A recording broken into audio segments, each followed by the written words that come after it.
안녕하세요. 승부사 이치호입니다. 여러분을 토방에서 머리를 식혀드리고자 준비한 분석입니다.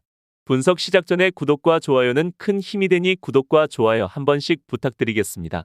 모든 경기를 분석하지는 못하니 꼭 알람 설정해 두시고 긴급하게 올라가는 영상에 대한 분석과 정보 및 결과 예측을 놓치지 마시기 바랍니다.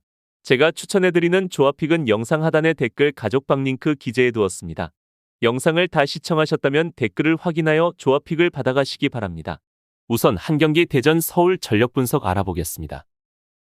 대전은 올 시즌 리그 11승 12무 10패로 8위에 위치해 있습니다. 이미 잔류가 확정되면서 큰 타이틀이 없는 대전이고 다음 시즌에 대한 준비를 시작하고 있습니다. 먼저 대전 하나시티즈는 백업들의 비중을 높인 스타팅 라인업을 구성을 하는데 쟁쟁한 상황에선 주전들을 투입을 해서 승리를 챙기려고 노력을 하고 있는 모습입니다. 일단은 티아고가 득점왕 경쟁을 하기 위해서 계속해서 나올 만한 확률이 높아진 상황이고 적어도 공격적인 플레이는 걱정을 조금 덜어진 상태입니다. 또한 최근 출장이 거의 없지만 마지막 경기에서만큼은 도움을 기록해 도움왕을 노리는 레안드로 선수까지 개인상을 받으려 출전할 가능성이 높기에 공격 라인에서는 큰 걱정이 없는 대전입니다. 그렇지만 이창근이 단일 시즌 최다 선방을 기록을 하게 하는 등 수비진은 좋지 못한 모습으로 좋아질 만한 모습은 보이지 않고 아직까지 크게 개선이 되지 못하고 있는 상황입니다. 다만 대전은 서울을 상대로 올 시즌 3번을 상대했는데 2승 1무로 앞서고 있는 상황이고 서울을 상대로는 자신들의 공격적인 축구 전술이 제대로 통하는 모습이었습니다. 다만 승리했던 두 경기가 다득점이었고 대전도 많은 실점을 허용했었기에 이번 경기 역시 실점을 피하기는 어려워 보입니다. 한편 서울은 올 시즌 리그에서 12승 11무 10패를 기록하며 7위에 위치해 있습니다. FC서울은 직전 경기 슈퍼매치에서 몸싸움과 퇴장이 나오고 있는 난장판 경기를 하는 가운데 패배를 기록했고 경기력이 상당히 좋지 못했습니다. 김진규 감독은 마지막 라운드인 이번 경기에서 유스들의 비중을 올려서 다음 시즌을 대비하겠다는 얘기를 남긴 상황으로 이번 경기에서 전력이 낮아질 가능성이 높은 상황입니다. 사실 슈퍼매치를 마지막으로 올 시즌 동기부여가 없어진 듯한 상황을 볼 수 있는데 서울이 공격적으로 나오는 게 분명한 상황이긴 하지만 조직력을 보장할 만한 상황은 아니라고 생각합니다. 그렇지 않아도 이번 경기에서 김진야, 최철원, 기성용, 오스마르 등 주축 선수들이 부상 및 경고 누적으로 출전이 불가한 상황이기에 공격에서는 대전에게 밀릴 가능성이 높습니다. 최종 결론을 말씀드리면 일단 FC서울도 유스들의 비중을 올린 스쿼드를 꾸릴 확률이 많은 상황입니다. 두 팀이 전부 안정감이 내려간 확률이 올라간 모습을 보여주었는데 그렇지만 대전은 티아고의 선발 출전으로 주포가 확실하게 결정이 돼 있고 이민성 감독이 교체로 주전 선수들을 내보내게 되면서 경기를 놓치지 않게 하고 있는 모습을 보이고 있습니다. 그렇기에 이번 경기에서는 대전이 다소 우세한 전력을 가지고 있고 동기부여 또한 서울보다 많은 상황으로 대전의 우세가 예상됩니다. 다음으로 두 경기 수원 삼성 강원 경기 전력 분석 알아보겠습니다. 수원 삼성은 올 시즌 리그에서 8승 8무 21패로 승점 32점을 보유하고 있으며 12위에 위치해 있습니다. 수원은 최근 더비, 슈퍼매치까지 올 시즌 한 번도 승리하지 못했던 라이벌전을 중요한 시기에 잡아내며 마지막 기회를 잡게 되었습니다. 염기훈 대행은 잃어버린 수원의 기본을 찾아주면서 선수들 간의 수비 간격이나 각자의 위치, 본인의 역할에 대한 확실한 분담을 해주면서 팀을 정상화시켜주는 중입니다. 여기에 아쉬움 가득했던 웨릭포포, 바사니 선수 등을 조금씩 살려내기까지 하면서 더욱 탄탄한 팀으로 만들고 있고 지난 슈퍼 매치를 통해 팀이 끈끈함을 가지고 있고 팬들의 막강한 응원 화력까지 더해져 좀처럼 지지 않을 만한 팀으로 만들어가고 있습니다. 다만 이번 경기 정말 중요한 상황인데 핵심 선수인 카즈키, 이종성 선수가 모두 출전하지 못하면서 중원이 헐거워진 것이 우려스럽지만 올 시즌 강원에게는 패배가 없다는 점이 수원에게 굉장히 긍정적인 부분일 것입니다.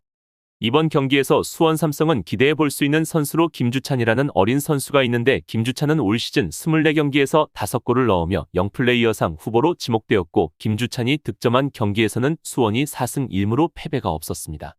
그렇기에 이번 경기에서 김주찬이라는 카드를 활용할 수 있고 득점을 기대해야 하며 강원의 특유의 지역 방어를 중원에서 보다 많은 기회를 만들어야 하는 수원 삼성입니다. 강원은 올 시즌 리그에서 6승 15무 16패로 승점 33점을 보유하고 있으며 10위에 위치해 있습니다. 강원 역시도 최근 좋은 흐름을 맞이하고 있는데 이정엽 선수를 중심으로 공격의 짜임새가 살아나면서 안정적이고도 날카로운 모습을 보여주고 있습니다. 윤정환 감독은 지난 연승 기간 동안 라인업을 바꾸지 않으면서 확고한 베스트 라인업과 전술을 들고 나오는 상황인데 김대원 선수도 살아나면서 좋은 모습을 보여주고 있습니다. 특히 이번 경기에서 핵심 선수들이 많이 빠진 수원 삼성의 중원도 서민우, 알리바예프 선수가 좋은 흐름으로 압도하고자 할 것이기에 강원도 공격적인 부분을 살려 득점을 반드시 만들어야 할 것입니다. 실점 제어 능력도 어느 정도 가지고 있는 강원이고 전반적으로 선수들 폼이 굉장히 좋은데 다소 투박한 전술을 가지고 있는 윤정환 감독의 강원이지만 스트라이커들 힘을 앞세워 좋은 경기력과 결과를 보여주고 있습니다. 여기에 측면 움직임이 살아난 것도 고무적이고 대전전 결승골을 넣은 김대원 선수를 비롯해 외국인 윙어 갈레고 웰링턴 선수도 전방에서 좋은 움직임을 보여주고 있습니다. 또한 이번 경기 지키기만 한다면 다이렉트 강등은 피할 수 있기에 우선 안정적인 사백을 활용으로 수비에 신경을 쓸 것이고 극단적인 수비 운영을 하지는 않을 것으로 기존 포메이션을 활용하여 공격에서도 매서움을 보여줄 것으로 예상됩니다. 다만 윤정환 감독이 벤치를 비운다는 약점이 이번 경기에서 약세의 큰 변수가 될 수 있을 것이고 강원이 올 시즌 수원을 상대로는 승리를 기록하지 못했다는 것도 변수로 작용될 가능성이 존재합니다. 최종 결론을 말씀드리면 강원FC는 득점력이 매우 뛰어난 편은 아니지만 이정엽과 김대원의 페이스가 괜찮은 상황입니다. 카즈키의 경기 이탈이 있는 수원 삼성팀에게는 공격적으로 나가야 되는 상황임에도 불구하고 중원에서의 힘이 내려갈 확률이 있을 것으로 보이고 되려 철퇴 한 방에 무너져버릴 확률도 있을 것으로 판단됩니다. 그렇기에 이번 경기에서는 강원의 근소한 우세와 무승부의 가능성을 배제할 수 없는 경기입니다. 보다 나은 수익을 위해 여러분들에게 알려드릴 정보가 있습니다. 우선 위에 보시는 하얀색 배경이 실제 프로토 승부식 133회차 발매된 보스턴과 뉴욕 닉스의 배당이고 아래 부분 검정색이 유벤투스 공식 후원사에서 나온 배당입니다. 한눈에 봐도 배당 차이가 눈에 띄게 다른 것을 확인할 수 있고 당연히 아래 제가 사용 중인 유벤투스 공식 후원사 쪽이 배당이 훨씬 높습니다.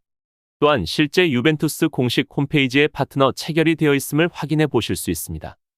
그리고 프로토는 낮은 배당과 본인이 원하는 기준점이 아닌 공식 발매된 기준점에서 승패 또는 언더, 오버를 선택해야 하고 또한 가장 단점인 지정되어 있는 발매 시간이 있습니다. 이런 발매 시간을 놓친다면 경기를 구매하지 못하는 단점이 있는데 하지만 지금 보시는 영상에 나오는 유벤투스 공식 후원사에서는 높은 배당은 물론 경기 시작 1초 전까지 발매가 가능하며 매우 다양한 기준점에서 자신이 원하는 기준점으로 선택할 수 있습니다. 지금 보시는 화면은 실제 프로토 회차에 발매된 경기로 이미 시작된 경기인데 혹여나 원하는 경기를 시간에 맞춰 구매하지 못하고 놓쳤을 경우 지금 보시는 영상처럼 유벤투스 공식 후원사에서는 시작된 모든 경기를 실시간으로 언제든 원하는 기준점과 폭 넓은 옵션을 선택하여 구매가 가능하며 프로토에 발매되지 않은 전 세계 모든 경기들 또한 구매를 할 수 있는 큰 장점이 있습니다. 특히 가장 큰 장점은 구매자 입장에 맞춰져 있는 다양한 옵션인데 이러한 폭넓은 옵션으로 인해 승률은 물론 수익까지 극대화할 수 있는 점과 편리하게 사용할 수 있다는 큰 장점이 있습니다. 그리고 유벤투스 공식 후원사에서만 정식으로 가능한 엄청난 큰 장점이 또 하나 있는데 일단 프로토에 발매된 경기를 구매하게 되면 경기 시작 후 취소를 할 수 없고 구매 금액을 되돌려 받을 수 없는데 유벤투스 공식 후원사에서는 만약 실시간으로 경기를 구매 후 내가 경기를 잘못 구매했을 경우 혹은 경기 구매 후 손실을 볼 것 같은 경우에 지금처럼 경기 도중 캐시아웃이라는 기능을 사용하여 전액 손실을 방지할 수 있는 엄청난 장점이 있습니다. 유벤투스 공식 후원사에서는 가장 먼저 구매자 입장에 맞춰보다 편리함을 우선시하고 있으며 참여하셔서 최소한의 손실로 최고의 수익을 보시길 바랍니다. 다음으로 3경기 수원FC 제주 경기 전력 분석 알아보겠습니다. 먼저 수원FC는 올 시즌 리그에서 8승 7무 18패로 11위에 위치해 있습니다. 수원FC는 11위에 위치해 있지만 강등 확률이 존재하는데 만일 이 경기를 패하고 수원 강원전에서 수원이 패하지 않으면 12위로 시즌을 마치고 K리그 2로 내려가야 합니다. 승점 여유가 있었지만 스플릿 라운드 3연패가 결정적이었고 그렇기 때문에 이번 홈 경기에는 무조건 승리가 필요합니다.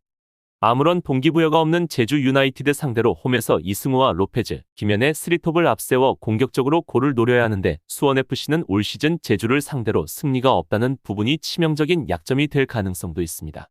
그렇지만 현재 동기부여 하나만큼은 어느 팀보다 높고 현재 폼이 좋은 이승우를 통한 제주의 중원을 충분히 무너뜨릴 수 있고 박스 안에서 피지컬과 공중볼 경합으로 통한 김연의 헤더도 존재하기에 이런 주요 선수들을 통한 전술로 제주를 충분히 제압할 수 있습니다.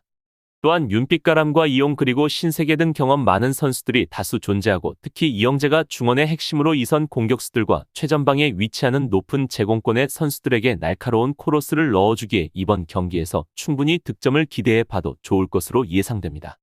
제주는 리그 9승 8무 16패로 9위에 위치해 있고 이미 잔류가 확정난 상태입니다. 현재 제주 유나이티드는 스플릿 라운드 첫 경기에서 승리했지만 그 이후 3경기에서 다시 승리를 추가하지 못했고 최근 2경기에서는 무득점에 그쳤는데 서진수와 링, 헤이스 등이 기회를 마무리하지 못하는 모습이었습니다. 잔류 확정 이후 선수들의 집중력이 떨어졌고 동기부여 또한 없는 모습으로 링과 조나탄 등이 해결하지 못하고 있다는 것이 가장 큰 이유 중 하나입니다. 이번 경기 특별한 결장자로는 구자철, 김주공 선수 정도로 큰 전력 누수는 없고 기존 강력했던 최전방의 조나탄, 헤이스, 김승섭, 링 등이 존재하지만 지금 보여주고 있는 공격진들의 폼은 그닥 좋지는 않습니다. 확실히 동기부여가 떨어진 이후부터 팀의 득점이 저조해진 상태이고 특히 수비적으로 위치에 대한 아쉬움이 많은 상황입니다. 이번 경기에서 제주도 전술과 라인업에 큰 변화는 없을 것으로 보여지고 공격진의 마무리보다는 수비적인 안정감 있는 모습을 보여주려 할 것입니다. 최종 결론을 말씀드리면 일단은 제주가 그닥 이 경기에서 보일만한 의욕이 없는 상황이라고 생각하고 원정에서 반년 동안 리그에서 승리를 못한 상황입니다.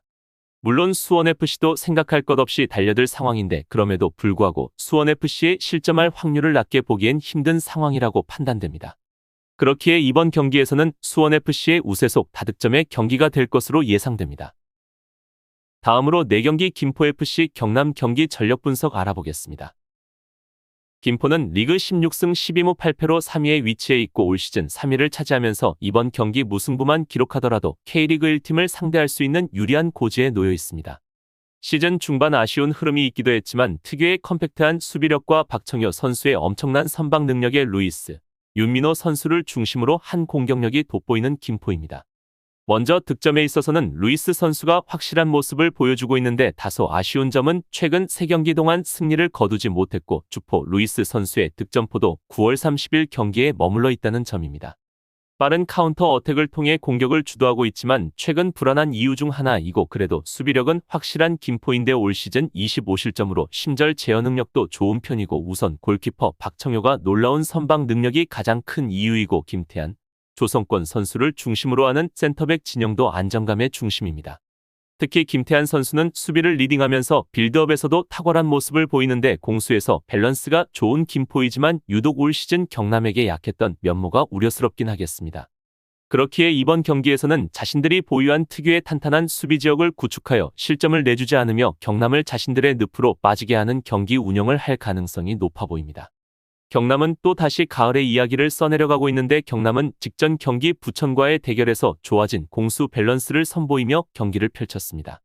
아무래도 부천이 불리한 상황이었기에 다소 수세에 몰리는 상황도 있었지만 박재환 선수를 중심으로 한 안정적인 수비력과 고동민 선수의 선방이 겹치면서 무승부로 플레이오프까지 진출했습니다. 안정적인 수비에 이어 빠른 카운터 어택은 경남의 확실한 무기인데 공격의 중심 원기종 선수를 비롯해 후반기에 합류한 박민서 선수까지 발빠른 선수들을 중심으로 매서운 역습 능력을 선보입니다. 김포도 스피드에서 밀리지는 않지만 뒷 공간이 넓은 수비 전술을 보유하고 있기 때문에 충분히 공략이 가능합니다. 또한 올 시즌 김포에게 한 번의 패배도 하지 않으며 매우 강한 모습을 보여주고 있기에 이번 경기에서 경남은 긍정적인 마인드로 경기를 치룰 수 있습니다. 결론을 말씀드리면 경남FC가 이번 시즌 김포FC를 상대했을 때 3경기 동안 무패를 기록하기는 했어도 3경기에서 뽑아낸 골은 단 1골에 불과합니다. 김포는 이강현, 김희석, 최재훈 등 압박에 능한 중앙 미드필더들을 대부분 투입되면서 수비 숫자를 늘릴 테고 백스리가 경기 시간 동안에 골키퍼 앞을 떠나지 않을 예정인 김포FC가 쉽게 골문을 허용하지 않을 거라고 보여집니다. 그렇기에 이번 경기에서는 저득점의 양상이 유력해 보이고 김포의 한 방으로 경남이 무너질 가능성이 높기에 김포의 근소한 우세가 예상됩니다. 이상으로 경기 분석 마치겠습니다. 지금 보신 분석 영상에서는 최종 조합픽을 드리지 않습니다. 초안 분석 내용이며 더욱 세밀한 분석 자료와 최종 조합픽은 댓글 가족 방링크 기재해 두었습니다.